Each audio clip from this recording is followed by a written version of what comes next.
Gracias, amables televidentes. Estamos de vuelta en Visión Económica a las 18 horas. Es importante resaltar el discurso, o más bien una entrevista que ofreció el presidente de la República en un medio de televisión de cobertura nacional y donde habló de diversos temas de ámbito político, así como de cómo ha manejado el gobierno todo lo que tiene que ver con la estructura económica del país. Y él señalaba que, por ejemplo, el asunto que tiene que ver con el subsidio a los combustibles, el gobierno no puede seguir sosteniendo esa carga económica que representa para el sistema económico del gobierno. Entonces, él dice que hay que irlo desmontando, así como se anunció o ya se está ejecutando, que también vamos a dar un poco de detalle de eso, del desmonte al subsidio eléctrico, que ahora se aplicará en este trimestre una nueva alza, o mejor dicho, un desmonte, que si uno lo traduce viene siendo una alza para el usuario final de las EDES, tanto la EDE Sur, EDE Norte, como la EDE Este.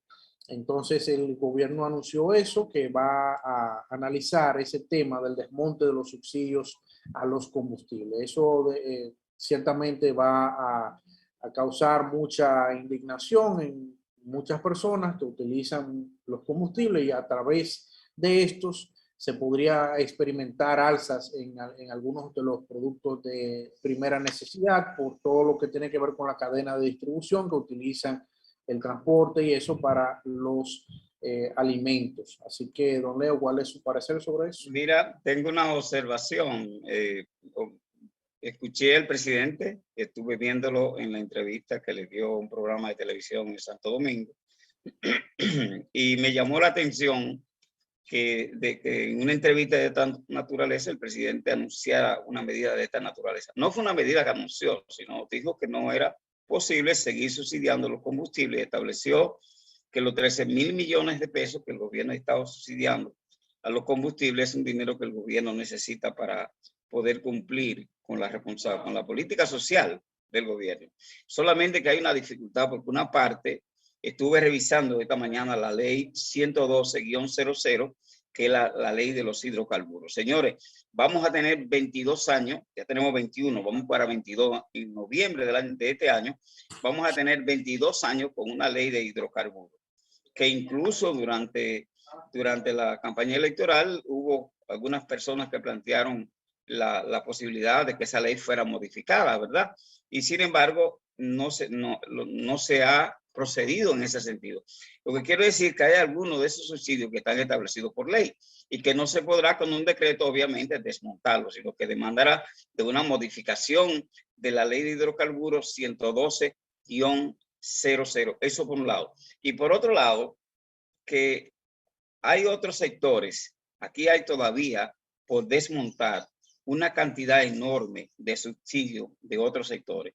Sabiendo yo como economista cibaeño, santiaguero y liniero, las dos cosas, el impacto que tienen los combustibles en el costo de la canasta familiar, en el costo de la producción, en el costo del transporte, no va a ser tan fácil en mi manera de ver la cosa cuando venga el debate y cuando se haga el levantamiento, el peritaje de rigor sobre el impacto que va a tener una eliminación de los subsidios a los combustibles. Yo sí estoy de acuerdo que a las grandes corporaciones que tienen subsidiados los combustibles se les quite para que ellos entonces empiecen a competir. Al mismo sector de transporte yo estoy de acuerdo que se les quite, pues ya se les quitó una buena parte de ellos y lo que quedan son 3 grupos prácticamente recibiendo 28 pesos por cada galón y lo dicen a boca llena. Entonces, fue el señor presidente de la República que dijo esto, nosotros somos simples opinadores públicos, pero también tenemos derecho, ¿verdad?, a hacerle llegar a la población nuestro parecer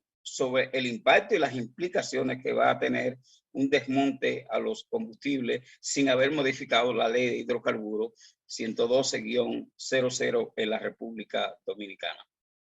Bueno, don Leo y José, amigos televidentes, en ese sentido yo creo que debe ser al mismo tiempo las dos cosas, porque hay decisiones que son administrativas, que esas se pueden revisar y se pueden modificar, pero las que son tanto por ciento para el pago de la deuda externa, eso no se puede quitar, amigos televidentes, porque eso tiene que ver con lo que llega al presupuesto de la nación y llega ya puesto para la deuda externa, el famoso hoyo que nos dejó Baninter a nosotros y los otros bancos. Entonces, nosotros tenemos que tener mucho cuidado porque tal vez complaciendo a un sector perjudicamos a otro sector. Y esa deuda eterna que tenemos en el Banco Central del déficit cuasi fiscal, tenemos que buscarle ya una solución. No puede ser que cada año, en vez de disminuirla de manera sustancial. Tú dijiste eterna sin X, ¿verdad? Sí, así mismo. Ya. Eterna. La deuda eterna que tenemos con eso de hace 22 años, amigos televidentes. Va a cumplir 22 años, 21 años. Tiene eso así. Eso no puede seguir. No puede seguir y tenemos que juntarnos y seriamente determinar, ponerle un límite. Dentro de 5 años, ese déficit cuasi fiscal no va a existir. Eso es casi la mitad del presupuesto del año 2022. Es lo que le estoy diciendo. Entonces, todas esas cosas, todos los mecanismos que tengamos a nuestro alcance, si nosotros vamos, en vez de recibir dólares, vamos a recibir oro, si en vez de nosotros darle exenciones fiscales por todo el tiempo de la vida a los diferentes sectores productivos y los diferentes sectores de turismo, tenemos que decirles un límite que tenemos que tener, porque las cosas no son eternas. Bueno, y ese es mi parecer con eso.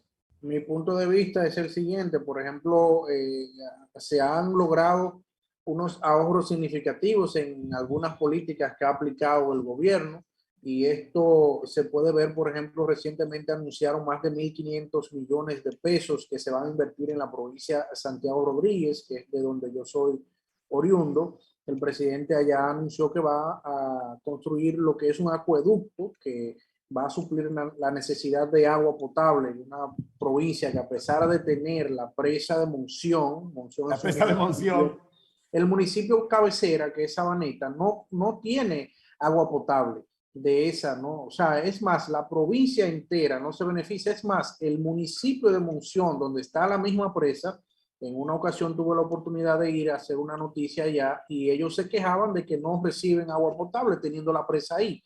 ¿Qué pasa? Que cuando la construyeron, supuestamente por un asunto de gravedad, no podía llegar el agua por gravedad, sino que había que bombearla y no estaba incluido dentro del presupuesto de esa presa que llegara esas tuberías hasta la provincia, hasta el municipio cabecera. Sin embargo, hay agua de la presa que llega hasta Navarrete, otra llega a Montecristi por un asunto de ubicación geográficamente. Entonces, eso yo lo veo bien, por un lado, cuando se anuncian que se van a hacer ahorros como estos, pero para un beneficio de la población. Así que si es así, por esa parte yo lo veo bien. José, te voy a decir algo. El municipio de Baitoa, de Santiago, tiene 3 lagos de presas. 3. ¿Tú sabes que no tiene acueducto? Baitoa. 3. Tiene presa de Tavera, tiene, ¿cómo se llama? Este asunto de Bao, y tiene la López Angostura. 3 tiene y no tiene agua. Entonces, ese es un problema de planificación. Realmente, con la nueva presa que va a estar por los lados de San José de las Matas, se ha dicho que cómo es posible que vamos a darle agua a una determinada localidad y por donde va a pasar, donde se va a hacer la presa, no está el acueducto puesto. Bien. Entonces, eso es las negociaciones que se están haciendo. ¿Qué les parece, don Leo? Sí, vamos a la pausa y regresamos. Ya volvemos.